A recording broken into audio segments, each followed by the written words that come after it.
Sérgio Moro se filia ao Podemos e planeja candidatura à presidência. Cirurgias de retirada da próstata por conta de câncer diminuem na pandemia. Senado aprova projeto que proíbe discriminação de doadores de sangue devido à orientação sexual. Final da Libertadores. Palmeiras e Flamengo se enfrentam neste sábado em busca da conquista da América. Inflação do aluguel em Piracicaba acumula 34% em um ano. Restrições contra a Covid chegam ao fim e eventos estão liberados em São Paulo. Bilheteria de outubro nos Estados Unidos é a melhor desde o início da pandemia. Esses são os destaques do Diário Fapcom que já está no ar.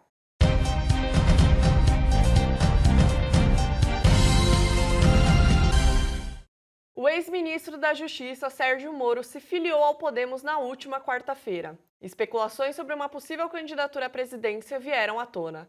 A repórter Carolina Barros fala ao vivo do Palácio da Alvorada com mais informações.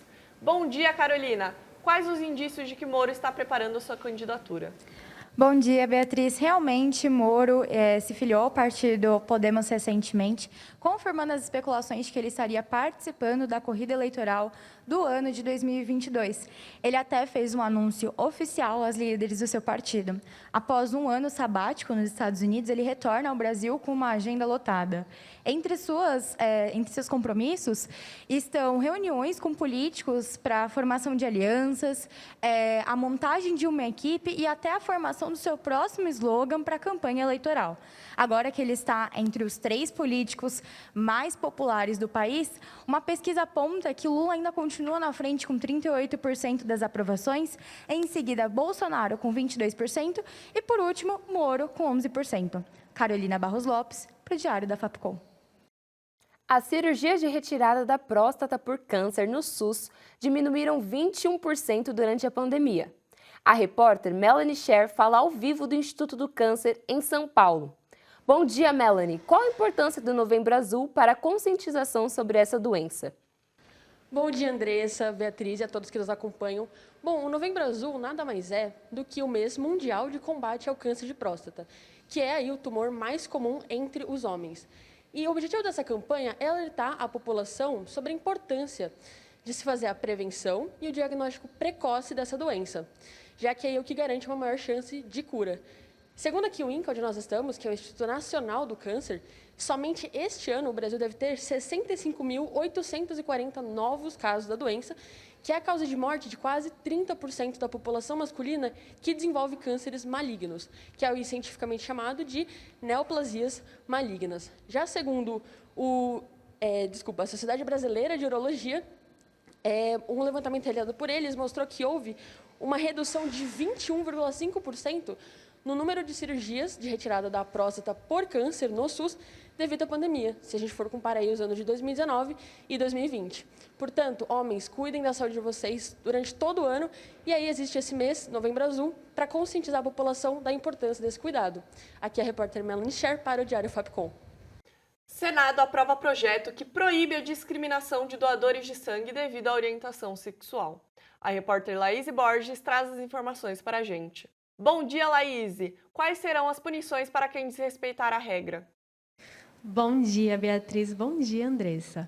Bom, de acordo com um projeto que foi apresentado pelo senador Fabiano Contarato, a pessoa que desrespeitar a regra estará sujeita às penas dos crimes resultantes de preconceito de cor e de raça. Já o agente público que infringir a lei poderá responder por improbidade administrativa, ou seja, um ato que fere os princípios fundamentais da administração pública. Vale lembrar que o projeto que visa proibir a discriminação de doadores de sangue por conta da orientação sexual está sendo debatido desde 2020, quando o Supremo Tribunal Federal decidiu proibir a restrição de doação de sangue por homens gays. Mas o texto foi aprovado de forma simbólica pelo Senado e ainda segue para aprovação na Câmara dos Deputados. Laís Borges, para o Diário Fapcom. A grande final da Libertadores da América entre Palmeiras e Flamengo será amanhã em Montevidéu, no Uruguai. O repórter João Simões fala ao vivo do Estádio Centenário. Como estão os preparativos para a decisão, João? Bom dia, meninas. O clima aqui é de bastante tensão entre ambas as torcidas. Isso porque estamos a um dia da final e as equipes ainda não estão definidas. No time rubro-negro, a única dúvida é se Michel começa entre os titulares ou Arrascaeta. Do lado do Palmeiras, a dúvida é se o Abel Ferreira começa com 3 volantes, Zé Rafael, Felipe Melo e Danilo, ou se ele começa com 2 meias, Rafael Veiga e Scarpa. As prováveis escalações do Flamengo vêm Diego Alves no gol, Isla na direita, dupla de zaga com Rodrigo Caio e Davi Luiz, na esquerda Felipe Luiz. Meio campo com William Arão, Andreas Pereira, Arrascaeta ou Michael, Everton Ribeiro. E a dupla de ataque Gabigol e Bruno Henrique. Já o Palmeiras vem com Everton no gol, Mike na direita, dupla de zaga Luan e Gustavo Gomes, Piquerez na esquerda. Meio campo com Felipe Melo, Zé Rafael, Danilo ou Scarpa, Rafael Veiga, Rony e Dudu. Aqui é João Simões para o Diário Fapcom. O índice do aluguel nacional teve uma alteração em meio à pandemia. O repórter Jonathan Cardoso fala ao vivo de Piracicaba para explicar a situação. Bom dia, Jonathan. O que muda nos aluguéis com essa última alteração? Bom dia, Beatriz. Bom dia, Andressa. Olha, muda bastante coisa, viu? Principalmente no bolso dos inquilinos brasileiros. Desde junho de 2020 até junho deste ano, o IGPM, que é o Índice Geral de Preço do Mercado, registrou um acúmulo de 33,23% do aumento dos aluguéis. Acometidos com a inflação da gasolina, o preço dos mercados e as dificuldades geradas pela pandemia, não teve outra alternativa a não ser pedir um desconto para o proprietário da casa. Mas aqui em Piracicaba, a situação já é contrária. Aqui, a Abranc, Associação Brasileira Incorporadora de Imobiliárias, registrou um aumento de 78% na procura de compra e aluguéis de imóveis. A Abranc acredita que o aumento é devido ao período da quarentena haver a necessidade de moradia. Eu sou Jonathan Cardoso, para o Diário Fapcom. Depois de mais de 1 ano e meio, os eventos voltarão a acontecer em São Paulo. As restrições contra a Covid-19 chegam ao fim no estado. A repórter Isabelle Lima traz as informações para a gente. Bom dia, Isabelle. Como esses eventos serão organizados? Bom dia, Andressa. Bom dia, Beatriz. Os eventos acontecerão seguindo algumas medidas de higiene, tais como o uso da máscara e mediante a apresentação do comprovante de vacinação, já que todo o público precisa ter pelo menos a primeira dose da vacina contra a Covid-19. Dentre os eventos liberados estão alguns como pistas de dança, 100% da capacidade de público em estádios de futebol e shows em pé. Mas os eventos só poderão acontecer com controle de público. Aqueles que não tiverem ainda estão proibidos. O governo de São Paulo aprovou no começo de novembro essa decisão, mas cabe aos municípios decidirem se segue ou não o governo do estado. Lembrando que essa medida só foi tomada porque São Paulo lidera o ranking de vacinados no Brasil. Isabelle Lima, para o Diário Fapcom.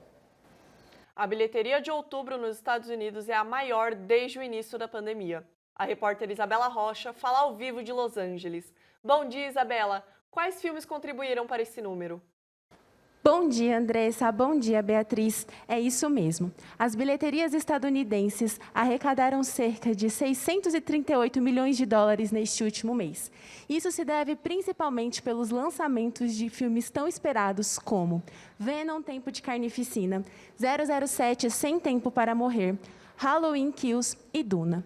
Com o aumento da vacinação e a queda do número de casos da Covid-19, os telespectadores estão de volta aos cinemas e este recorde tende a ser quebrado, principalmente porque há lançamentos muito esperados pelo público nos próximos meses, como Eternos, Encanto, Ghostbusters Mais Além, Matrix, Ressurreição e Homem-Aranha Sem Volta para Casa.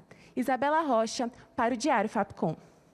O Diário Fapcom fica por aqui. Tenha um ótimo final de semana e um bom dia. Tchau, até semana que vem.